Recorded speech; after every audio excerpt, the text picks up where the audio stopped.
please confine the debate to the content of the resolution. Thank you, Madam Speaker.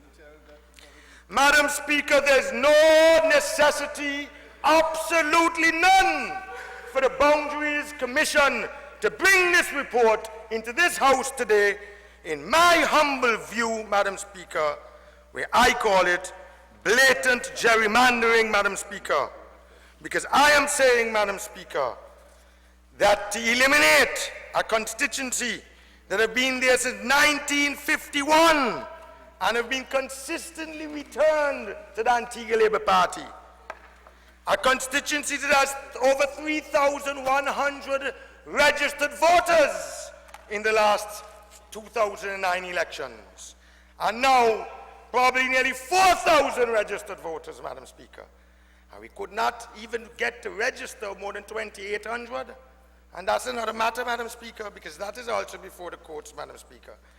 Because of all the breakdowns and all the people that was disallowed by our registration officer up there, we have nearly 4,000 people, but all the young people that turn 18, and the differing of the numbers that was registered, they don't tally up. The numbers from the scrutineers is different. The two scrutineers, the UPP and the ABLP, different from the registration officer from Shadrach, and then different from the electoral office, Madam Speaker. But Madam Speaker, you say to keep to it, and so I will. This brings me to the matter at hand, the Boundaries Report. Madam Speaker, this is of course only one aspect of this all-out onslaught, in my view, of the electoral process that this government has made since the last elections. And that is why we have a report today at the last minute, the 11th hour, being presented to this Parliament, less than 60 days before elections are to be held constitutionally. And Madam Speaker, we, like all citizens of this beloved country, always believed and hoped that we are fortunate to be born in Antigua or to become a naturalized citizen, and that we live in a democracy, in a democratic country, where the pillars of justice are there to protect one and all, Mr. Member for St. John City South. Where our rights and our freedoms are enshrined in the sacred document, our Constitution, that protects them, all of us. But what has happened with this report, Madam Speaker? This report, Madam Speaker, is yet another example, Madam Speaker, of the attack of the rights and the freedoms of the people of this country, of the voting population. And I'm talking about all of our rights, not just the Antigua Labour Party supporters, not just the born Antiguans, but also the Commonwealth citizens who have contributed and helped to build this country. And that is one of the most basic of our rights, to be represented in our Parliament fairly by whoever and whomever we choose. And our votes are vital to your freedom. You had your chance, Mr. Prime Minister. I know you want to muzzle me, but you're not going to muzzle me today.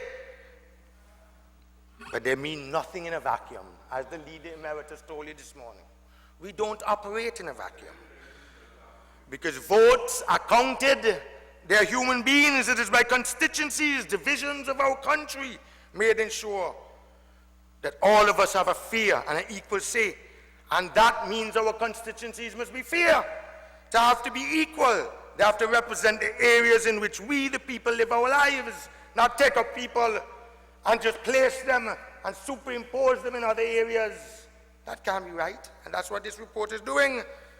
And our Constitution guarantees, Madam Speaker, it has a special chapter. Read it, Mr. Prime Minister. Chapter 4, you should know it by heart. Honourable Member for St. John's Wood West. It says, Madam Speaker, that Chapter 4, Part 4, that elections are to be fair. Madam Speaker, let me find it, Chapter 4. This guarantees that the elections are fair. And appointment of the persons too. I will find a section, Mr. Lovell, Honourable Member for City East, Part 4. Y'all not going to get me off my crease today, that's one thing. Section 62. Got me? Okay. Yes, part 4, Madam Speaker, and I quote, 62, section 1. For the purpose of the election of members of the House, Antigua and Barbuda shall divide into such number of constituencies, at least one of which shall be within Barbuda, having such boundaries as may be provided for by an order made by the Governor General in accordance with the provisions of section 65 of the Constitution. Each constituency shall return one member to the House, Madam Speaker. Madam Speaker, read now section 63, subsection 2. A person shall not be qualified to be appointed as a member of the Constituency Boundaries Commission if he is a senator, a member of the House, or a public officer, Madam Speaker. Section 3, subject to the provision of this section, a member of the Constitution shall vacate his office. That goes into the vacation of the offices.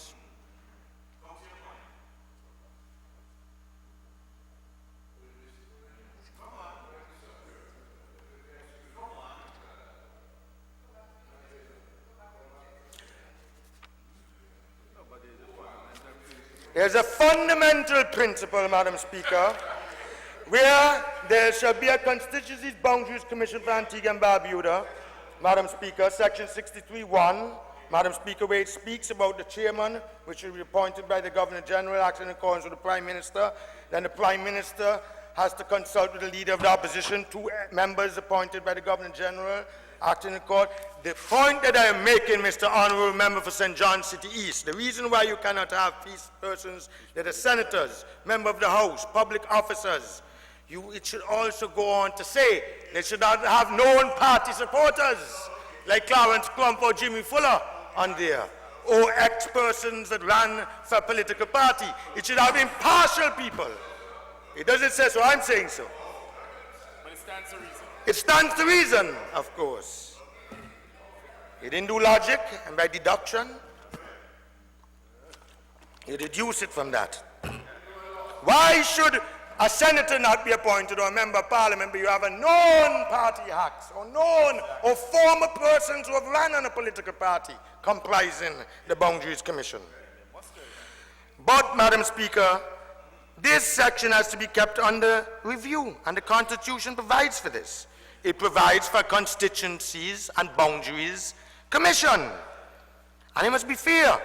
It must be independent. Don't you agree? Okay. It must be fair-minded men. Right. And men who are not politicians, senators, MPs, or public officers. Now, the Constitution, I agree, doesn't say politicians, but it says senators and MPs and public officers. I am saying they should not be politicians. All of them. All of them, Madam Speaker, are politicians. Sebastian run for the PLM. Not only that, Madam Speaker, the Constitution goes further. It states that the Parliament will prescribe the rules for the Commission. Parliament has done so, Madam Speaker, so we have an act, the Constituency Boundaries Guidance Act. And that is intended to strengthen the protection of the Constitution. And what does the act say? The Commission must carry out a review. But the Act and the rules do not leave it at that. Section 3, subsection 2, Madam Speaker, of the Act says, and I quote from section 3.2 of the Act, during the section 3, subsection 2, during the process of review, the Commission shall, where necessary, hold consultations with interested persons and obtain credible data or information to assist in its deliberations. End of quote. So that position should be clear to everyone. But what has really happened, Madam Speaker? The Commission has not held any real consultations during the process of review at all. It has not consulted any of us. It has not called in the Leader of the Opposition. It has not called in the parliamentarians to be affected, Madam Speaker, any members of the ALP, or any of the persons who are interested in the freedom of the elections are supposed to protect. They have not called us in. It has not consulted the sitting members of Parliament. Who has it consulted, Madam Speaker? They had four consultations, which I call Sham consultations. We have 17 constituencies. And who attended to these? Who attended? If they were sparsely attended, Madam Speaker, sparsely attended, and we attended more than them. And we had the Labour Party parliamentarians were there more than even you. Madam Speaker, What credible information have they gathered? What credible? You know what the commission did? And we have him on record, Mr. Clarence Crump, the chairman. He announced, he said up in Pierre's school that night, you were there, he said it's a done deal, take it or leave it. I have the transcript of the tape. Done deal, take it or leave it. That's what I was trying to tell them. He said we know best. Those were his words. In quotation, we know best. So what happened? There were sham meetings. If you were telling the people that you invite there to consult, take it or leave it. We're not giving you no data. We're not giving you no reports. We're not giving you no statistics. We're not giving you no raw data in advance of the meeting to study. And then you were saying we should have come up with our recommendations. How? In a vacuum? And then the final insult to our intelligence is then say, let's call consultations. Let's have these consultations and let's rush them through. 4 of them. As if they were obeying the law, Madam Speaker. What they were doing, Madam Speaker, was flagrantly disregarding the law. They were breaking it with impunity. So what do you think, Madam Speaker? Honourable Is that Member, what the Constitution intended? I think you should temper your language considering these people are not here to defend themselves. Some of the language I heard coming from the other side about the member for Honourable St. John's Member, I'm City speaking, West I am today, speaking to you. from the member for St. Mary's South. I'm speaking to you. Totally unparliamentary. As I said, these people are not here to defend themselves. Kindly temper your language. You know, Madam Speaker, I agree with you. They're not here. And I'm not attacking nobody personally. Mr. Crump is my You very just good accuse them of breaking I'm the not. law. But Madam Speaker, Honourable the effect Member, of what they've done. you just accuse them of breaking the law. Yes, Madam Speaker, they have. They have. Which Yes, is they why I'm have, Madam saying, Speaker. do not abuse your position No, they have, Madam Speaker. in this way. These people are not here to defend themselves. But They have they are- no recourse to what you say in here. Kindly be circumspect. So you don't think they broke the law, Madam Speaker? Madam Speaker, in my view, my humble view, and I have a right, I've been affected, my 3,100 constituencies in Peter, and all the other constituencies are being affected across this land. So their report, they may not be here to answer, their report have adverse effects on the people of this country and the voters. And I think, in my humble opinion, Madam Speaker, that it was clear exercise of gerrymandering and that those consultations were sham. And it was a dishonest exercise, Madam Speaker. That is my opinion. And that's why we're going to appeal the judgment. And Madam Speaker, if we lose, we lose. We're not afraid of losing. Not afraid. We will win in the court of public opinion. And as the leader said, the old boundaries or the new boundaries, we still will win the election. And if St. Peter, my beloved people, I can't represent them no more, I will come down to St. John's Rural West. Not you. You will take all the resources of UPP. You will take up everything and don't help none of the candidates over there. But, Madam Speaker, that's just a little humor. Honourable Member, That's a little humor, Madam Speaker. please. Oh, but you will. Look how you're getting uptight. You're frightened. You're not putting me against my colleague. We are united force over here. Madam Speaker, so you see, I can see the need for gerrymandering today because the polls have told them so. Even the polls that they have commissioned have told them so.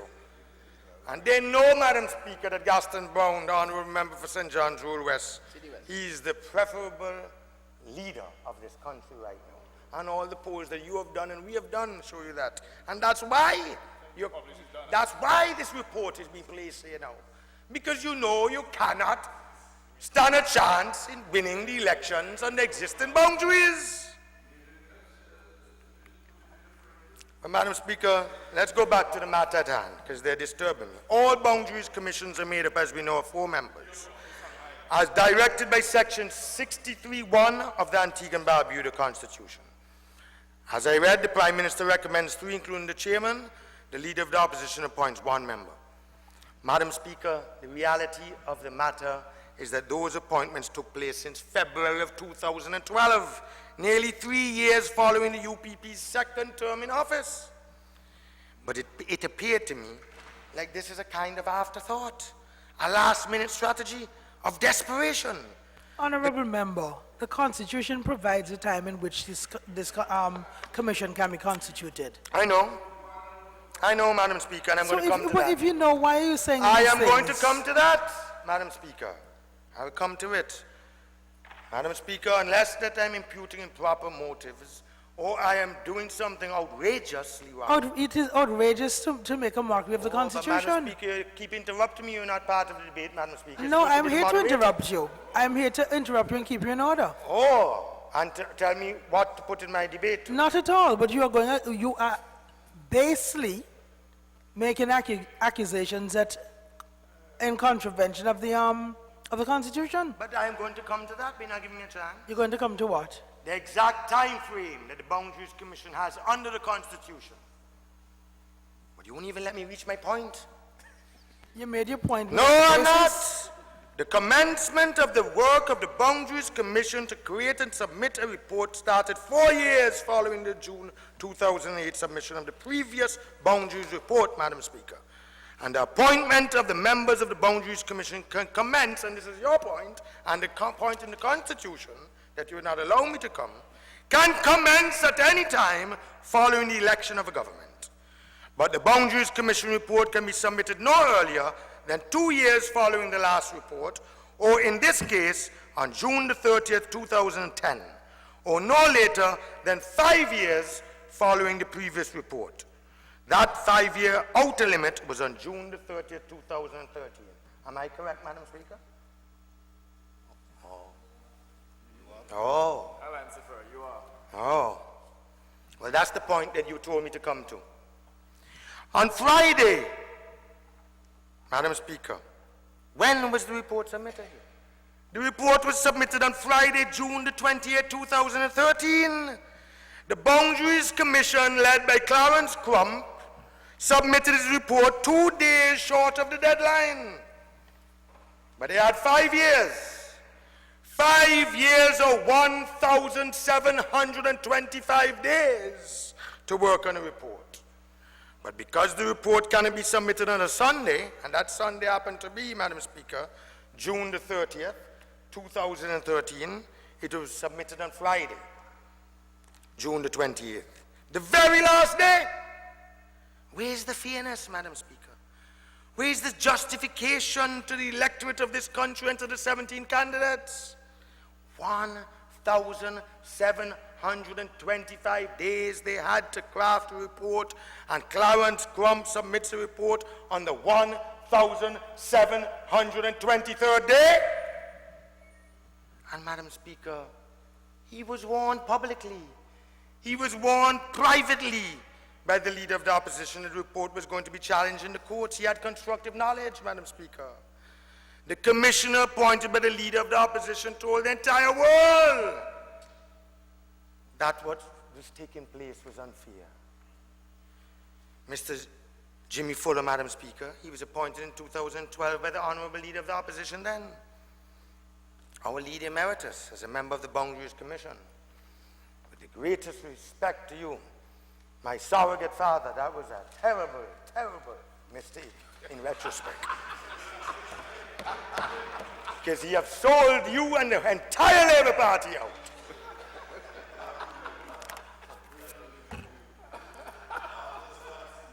But, Madam Speaker, on February the 13th, 2013, and I'm not going to read from it, he signed a dissenting report, Madam Speaker, and he clearly challenged and charged, and I have his handwriting notes, but I am forewarned by you not to read from it, so I will not. But for the purpose of the House, I would like after my presentation not only to circulate the dissenting report, but to circulate his handwriting notes from all the meetings, where he clearly writes gerrymandering. But let's not go down that road, Madam Speaker, because I am not permitted to read from it, you told me. And I've been forewarned by you. So, Madam Speaker, it should be read by those of us, though. Could they please stop interrupting me, Madam Speaker? Honorable members, the member on the floor has asked for your silence. It should, Madam Speaker. That document should be read by all of those who have an interest in the workings of the Boundaries Commission. It has been cited, Madam Speaker, in the High Court, in the bundle of documents, and in the Court of Appeal bundle of documents, or anyone who has an interest should go and read that report. The Attorney General, the Honorable Attorney General, acting on behalf of the Boundaries Commission, he then agreed to withdraw the first report following the issuance of an injunction on March 11th, 2013, by a High Court judge, and it was done by consensus. That is history, Madam Speaker. The appointment of Mr. Fuller has nevertheless disappointed many of us, I have to say so, on this side of the aisle. And I want to say, in passing, he's also made some unwarranted attacks on me 4 Sundays past on a local radio station, Madam Speaker. And the clear impression that this commissioner gave to thousands of listeners is that I did nothing to challenge the draft Boundaries Commission report when the constituency for my learned friend, my dear colleague and brother member for St. Philip's North disappeared. It disappeared totally, St. Philip North, in the first draft. And he said on radio that I only took action when St. Peter's constituency was eliminated in the second draft report. So untruthful. So untruthful, Madam Speaker. In other words, my interest in attacking the second draft report. Madam Speaker, could I get them to please? Honorable members. Honorable members.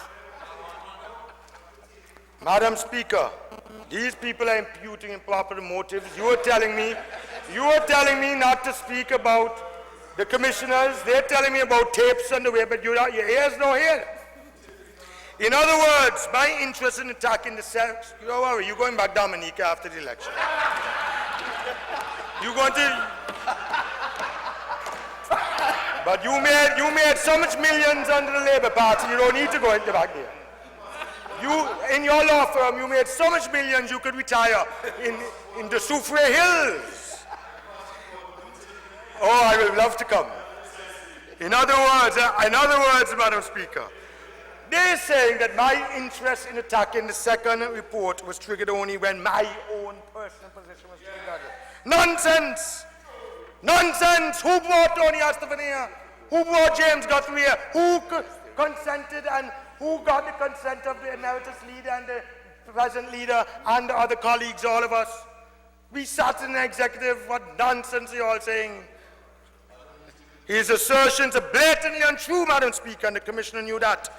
And the evidence shows that I acted on the basis of information provided by the Commissioner. 2 letters were written by the Commissioner. Madam Speaker, they had their chance. I won't have the time from all the time. They're disruly. You're not going to tell me how much minutes needed, you know? I know. Thank you. Thank you, comrade. Madam Speaker, the lawyers were retained from since day one when they tried to wipe out member for St. Philip's North. And I was fully involved in meeting from the beginning and contributed significantly. It's not your business what we do over here, but all of us are a team. In selecting and retaining the best lawyers, that's why you all always lose all the cases. And Madam Speaker, his dissenting report was fully aired. And Sir James Guthrie was brought by the Labour Party and the leader, the Honourable Gaston Brown, to write a brief that examined the issues that he raised. And Mr. Guthrie then argued another case here in Antigua before the High Court, which we won. And that was when Mr. Astafan was unavailable to come. And you know that, Honourable Attorney General. So when, Madam Speaker, the Commissioner's dissenting report was signed on February 7, 2013, several attorneys were retained by the Antigua and Barbuda Labour Party. And he knows that.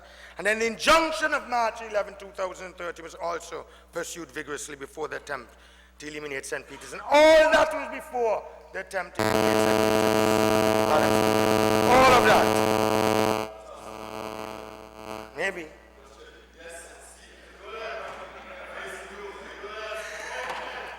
But Madam Speaker, in this new year, this is going to be a good year for the people of this country, and I really do not wish to exacerbate a disagreement. I wish to make it pellucid that the untruthful claim leveled at me by someone selected by the leader of the Antigua-Barbuda Labour Party, it is very harmful, Madam Speaker. I just wanted to set the record straight. But now that the elimination of St. Peter's constituency by a commission whose majority is appointed by the Prime Minister, you keep saying, Madam Speaker, yes, it's independent. It's supposed to be independent. How can it be independent when you have 3 members appointed by the Prime Minister and 1 appointed by the leader of the opposition? How? They're human beings. The whole composition of it is skewed, in essence, fundamentally.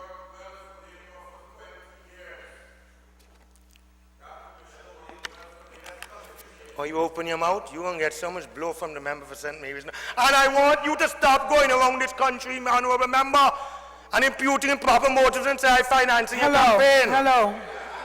Honorable member. Stop it. Honorable member. I'm trying to put strife. Honorable member. Yes. Maybe you were not here yesterday, but I said, hold on. This is it. Honorable members, this is a debate on a resolution. This is not Thwaites Corner. Honorable members. Honorable members. Honorable member for St. John's Rural West. Madam Speaker. Member for St. Peter, we're not under hustings. Okay, Madam Speaker.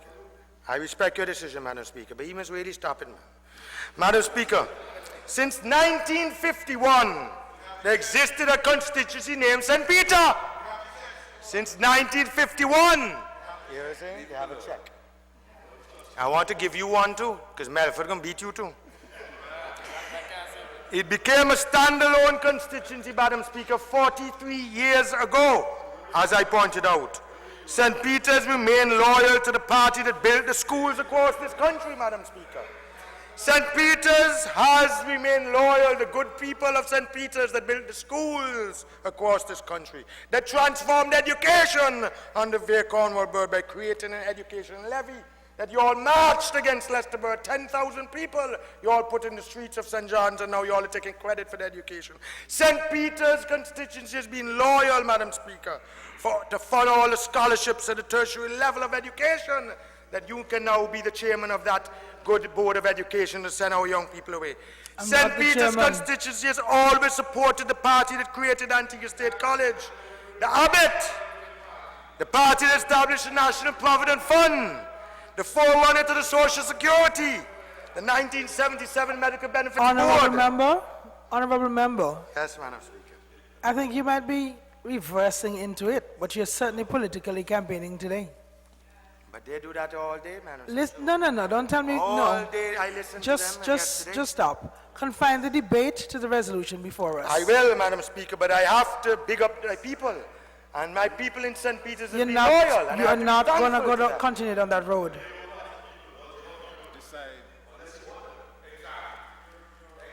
You see the imputing, you don't hear them, huh? Hold on. You don't hear them. Honorable members on this side. I bought them. See, I bought Honorable member. I want them to retract. I want the Attorney General to retract I'm speaking. He said, I bought them. I am speaking. Honorable Attorney General, Honorable Member for St. John's Rural West, stop goading him and egging him on. He's almost out of time anyway. See that? Thank you. I need back my time, Madam Speaker. But you see, Madam Speaker, the people of St. Peter's know the history. They are people of full, rich history. And they know that the party of choice over all of these years have always been the Antigua Labour Party, Madam Speaker. And in a manner that can only be described as brutal. The people of St. Peter's, of Parham, of Vernon's, of Wales, of Mountjoy, of Pears, of Fidges Creek that you want now, and of Painters, Madam Speaker, they do not have the right no more to have that choice to vote for their 4th ever representative. They are Donald Shepard, they are Joseph Myers, they are Longford Jeremy, they have now have Asot Michael. We all have one feature in common. We represented the people in Parliament who never lost sight, Madam Speaker, of history and of their greatness. And while others may have strayed, the great people of St. Peter's, you kept the course. You kept the faith. You kept the love, the bond that we share. And whether it was 1971, Madam Speaker, 2004, 2019, or 2014, they shall not be moved. So I wish to thank and congratulate those people for justifiably investing in their undying faith in the great institution of the Antigua Labour Party. And rest assured, Madam Speaker, that this is now before the Court of Appeal. And it will end. I have full confidence in me on this side. I have full confidence that it will end with St. Peter's fully intact. And that judgment will be overturned. And I believe, Madam Speaker, that justice will prevail. And we shall overcome. We shall overcome, because justice shall prevail, and joy cometh in the morning, says the prophet, Madam Speaker. The act of making St. Peter's disappear, Mr. Member for St. John's Rural West, it's not magic, it's not sorcery, it's not some opium man, it is not justice. It is a deliberate attempt, Madam Speaker, to rob the Antigua and Barbuda Labour Party of one of its strongholds. And I wish to go back to the issue of those consultations that were held by the Constituency's Boundaries Commission.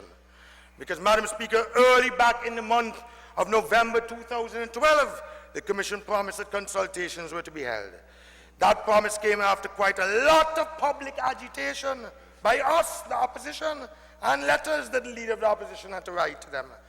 And the Boundaries Commission invited the opposition, the Electoral Commission, and the public to a consultation in the multipurpose on the 29th day of November 2012 at 7 p.m. sharp. Absolutely no information was provided, none whatsoever. We were all there.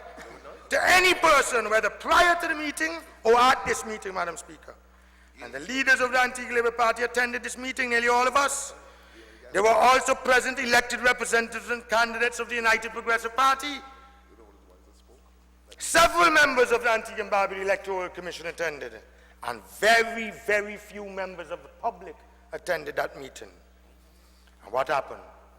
The chairman of the Boundaries Commission, Mr. Clarence Crump, he chaired the meeting.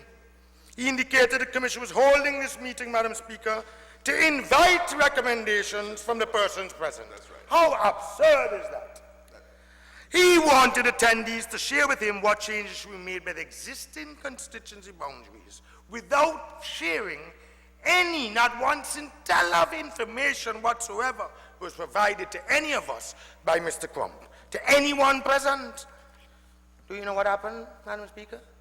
Miss E. Ann Henry and Miss Paula Lee, who were members of the Antigua and Barbuda Electoral Commission, they walked out. They were present and they got up and they walked out of the meeting when the chairman informed them, because they asked the question. I don't remember if it's Paula Lee or Miss Ann Henry asked the question. And he said, no, we are here to solicit information from you. We have no information to share. And we had no intention of providing or sharing any information. And they got up and they walked out. At this meeting, the leader of the Labour Party, the Honourable Member for St. John's City West, the Honourable Gaston Brown, he made inquiries of the chairman, what exactly is the purpose of this meeting?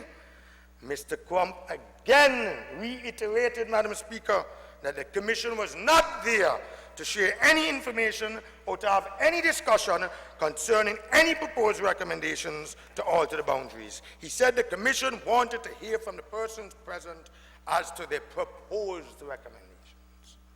How this was to be done without any information from the Boundaries Commission? How, Madam Speaker? The Labour Party considered this meeting to be a farce and a sham, and so we left and we walked out. And the very next day, the 30th day of November 2012, the chairman of the Antigua and Barbuda Labour Party wrote to the chairman of the Boundaries Commission, and the chairman pointed out that the party is concerned on the lack of consultation.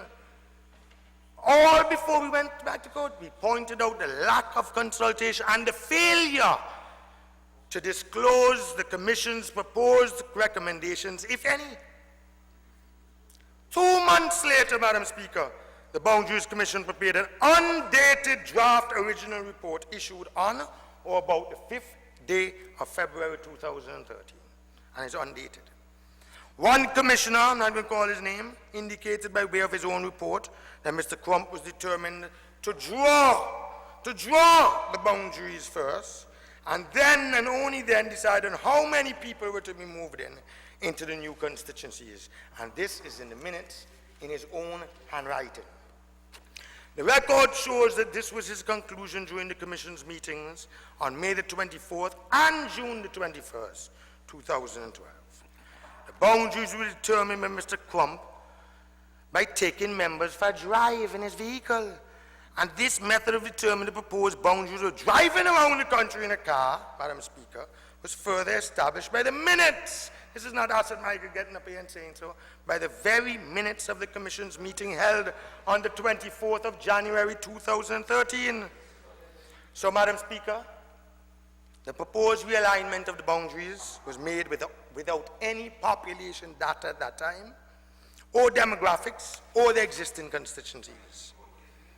Then later on, Mr. Crump would then elicit the help of Mr. Anthony from the Statistical Division, and the population numbers within the redrawn boundaries were filled in like magic in a puzzle. But the Labour Party was presented on June the 15th, 2013 for consultations on June the 17th, Madam Speaker. Quite remarkably, there were bare alleged population figures for the newly configured constituencies, and they did not even have the number for St. Peter's. He asked, and it was not even on the list. These figures were not for the existing constituencies, and therefore did not show any population density, disparity, or otherwise of the existing constituencies. Without comparative data, Madam Speaker, how are we to compare? It is not possible to justify, Madam Speaker, any alteration of the boundaries without having the benefit of comparative data. Honourable Member, you're actually out of time. I'm giving you 10 more minutes. Okay. In fact, Madam Speaker, Section 3, subsection 1 of the Gazetted Act passed in December 2012 and gazetted in January 2013 required that kind of justification. But what was very evident, Madam Speaker, was that the Boundaries Commission, led by Mr. Clarence Crump, had cherry-picked specific geographical areas of political support. He maneuvered these areas and boundaries on the various constituencies in a manner which clearly favored the United Progressive Party, Madam Speaker, and disadvantaged the Antigua and Barbuda Labour Party. And the Boundaries Commission also chose to eliminate the St. Peter's constituency altogether. Madam Speaker, I said before that the wholly inadequate consultations were held only in 4 constituencies out of 17 across Antigua and Barbuda. And the delay, if any, was not caused by us on this side. It was caused by the Boundaries Commission. And the obligation, Madam Speaker, was on the Boundaries Commission to consult on its proposals and not for us, the opposition, to submit proposals in a vacuum without any data, Madam Speaker. And the Honourable Gaston Brown, the member for St. John City West, was only given 2 days, notice 2 days. But, Madam Speaker, the others of us were not given any notice at all, not even a letter. I was not even given a letter. I fully recognize, Madam Speaker, that this is not a trial before a judge or court. But this is a trial, Mr. Prime Minister, in the court of public opinion today in this Parliament. And that's what parliamentary debates are.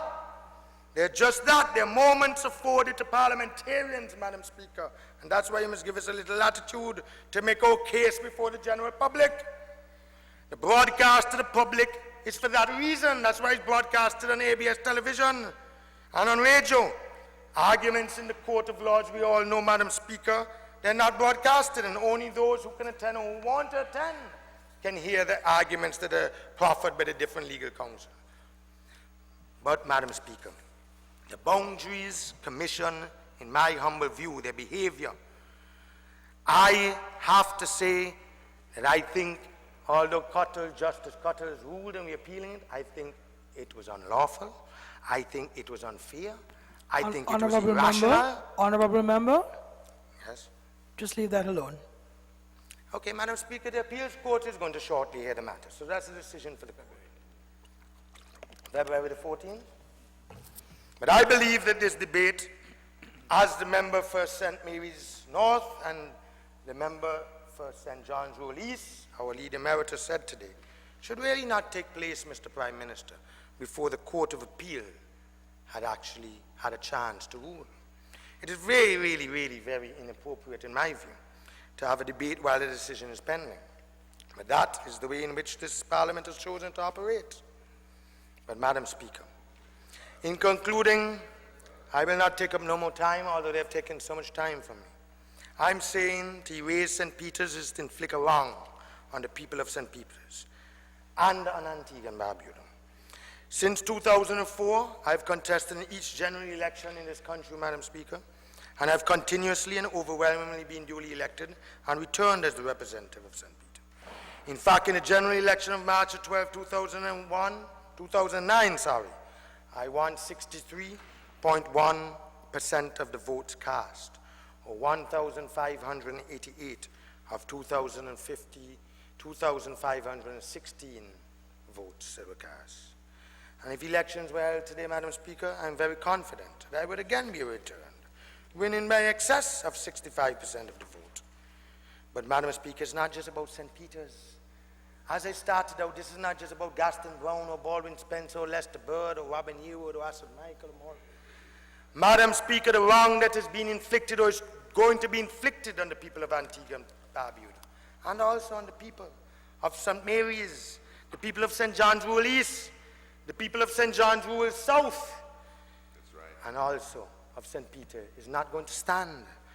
Because you got to see that our democracy is at stake, Madam Speaker. Our freedom is being eroded in this country, and our elections are being made a farce, and this cannot stand. And the actions of this administration to do violence to fairness and justice, Madam Speaker. And that's why I'm saying the proposed changes to the boundaries are intended to create, as far as possible, victory for the United Progressive Party in March 2014 or any time before that due date. And don't even have in your mind, Prime Minister, to go down to 90 days after. Because the people of this country will never accept that. The intention, Madam Speaker, is far from good. I'm not saying that we should not adhere to the Commonwealth Secretariat reports over the years and have some voter parity and some equality, but not this wholesale gerrymandering. Come on. 2 months, less than 60 days before an election? The intention is far from good. It is not heart. It is not pure. It is to win, in my view, by some kind of, I do not know, I don't want to say the word, but placing the balance, I would say. I won't say cheating, but it's placing the balance squarely, Madam Speaker, on the side that benefits the incumbent government.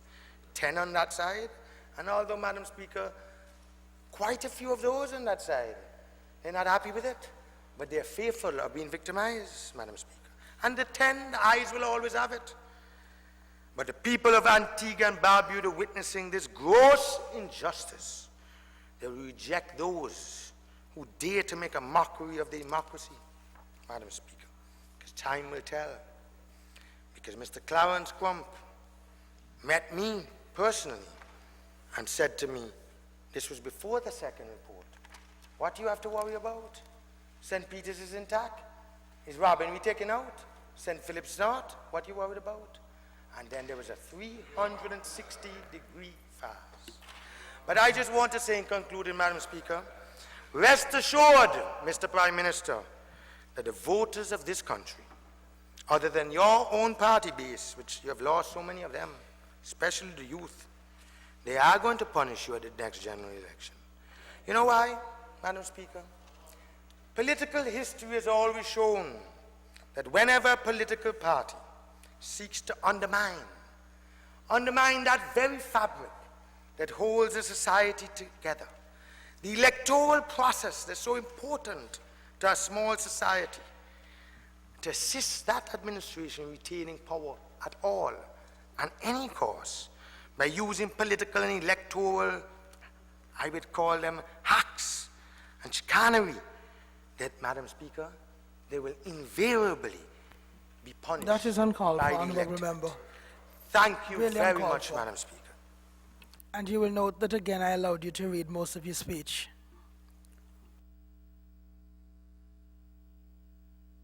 Acknowledge honourable member for All Saints West. Madam Speaker,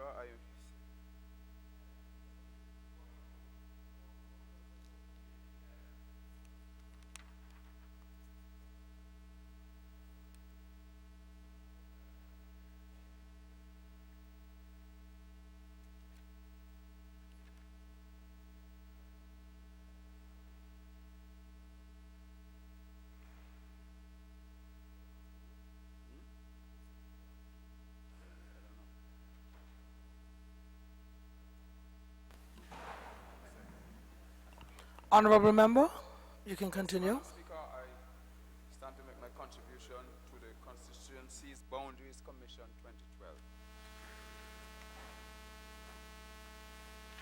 I have been to the consultations, two in fact, Madam Speaker. One at J.T. Ambrose School, Primary School, and the other at Piers Primary School. And I was definitely totally surprised by the attitude of those who would seek to look into the interests of this nation. Madam Speaker, there was opportunity for everyone to make an input. And I was very disappointed in terms of the reaction by the members of the Antigua Labour Party. Because just as I could have made my intervention, so they too had the opportunity to make their intervention.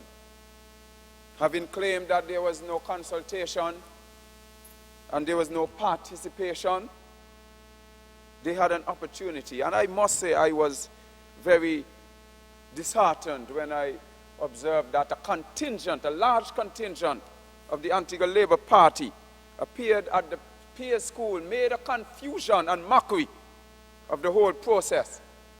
And after they made their confused deliberation, they simply walked out with no contribution towards this process.